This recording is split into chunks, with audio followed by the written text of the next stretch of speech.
তাণ্ডবের তাণ্ডব অনলাইনে এভাবে আর কত।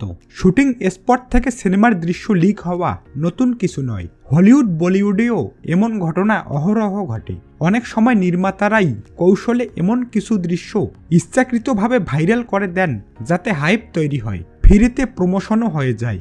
কিন্তু শাকিব খান ও রায়হান রাফির আপকামিং তাণ্ডব সিনেমার ক্ষেত্রে বিষয়টা যেন সীমা ছাড়িয়ে যাচ্ছে।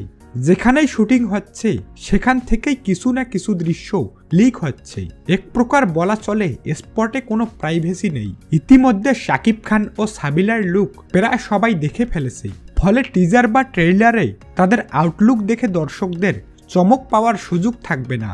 এতে করে সিনেমার সারপ্রাইজ এলিমেন্ট নষ্ট হয়ে যাচ্ছে।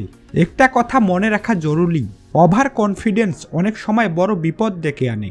যদি দর্শকরা আগেই সব দেখে ফেলে তাহলে উল্টো সিনেমার প্রতি আগ্রহ কমে যাবে। রায়হান রাফির উচিত দ্রুত শুটিং স্পটে নিরাপত্তা জোরদার করা এবং মোবাইল ফোন ব্যবহার পুরোপুরি নিষিদ্ধ করা।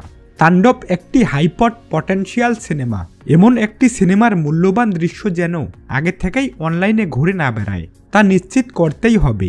এই ধরনের লাগামহীন লিক আসলে তাণ্ডব এর জন্য একটা অশনি সংকেত। এটা থামাতেই হবে এখনই। এ নিয়ে আপনাদের কি মতামত সেটা অবশ্যই কমেন্ট করে জানাবেন।